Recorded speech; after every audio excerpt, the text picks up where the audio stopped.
அப்படின்னா வெளிநாடு வாழ் இந்தியர்களின் வாக்குரிமை குறித்த கீழ்கண்ட கூற்றுகளை கவனிக்கும். சரிங்களா?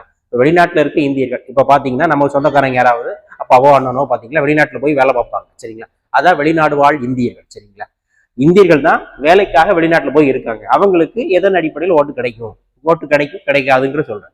முதல் ஸ்டேட்மெண்ட், வெளிநாடு வாழ் இந்தியர்கள் நாடாளுமன்றம் மற்றும் மாநில சட்டமன்ற தேர்தலில் வாக்களிக்கலாம். கண்டிப்பாக வாக்குரிமை 18 வயது பூர்த்தியடைந்த இந்திய குடிமகன் அனைவரும் என்ன செய்யலாம், வாக்குரிமை கொடுக்கலாம். சரிங்க? அந்த வாக்காளர் அடையாளத்தை வச்சு வாக்காளர் அடையாளத்தை வழங்கப்பட்ட வெளிநாடு வாழ் இந்தியர்கள் மட்டுமே வாக்களிக்க முடியும் அப்படின்னா வெளிநாடு வாழ் இந்தியர் வெளிநாட்டுக்கு போறவங்க எல்லாம் போய் நம்ம வாக்களிக்க முடியாது. இங்க இருந்தாலும் கூட எல்லாரும் வாக்களிக்க முடியாது.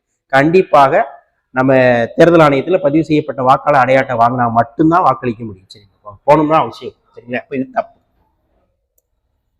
மூணாவது, வாக்குச்சாவடியில் அசல் கடவுச்சீட்டினை காண்பிக்க வேண்டும். சரிங்களா? அவ கண்டிப்பா என்ன செய்யணும், வெளிநாடு வாழ் இந்தியராக இருந்தா என்ன செய்யணும், அந்த பாஸ்போர்ட்டை காமிக்க வேண்டும். சரிங்களா? வெளிநாடு வாழ் இந்தியர்கள் தபால் மூலம் வாக்களிக்க முடியும். சரிங்களா? தபால் மூலம் வாக்களிக்க முடியும். அப்ப இதுல எதெல்லாம் இது ஆன்சர் பாத்தீங்கன்னா நம்ம எதெல்லாம் தவறு அப்படின்னா 2, 4 தவறு, 1, 3 சரி. சரிங்களா?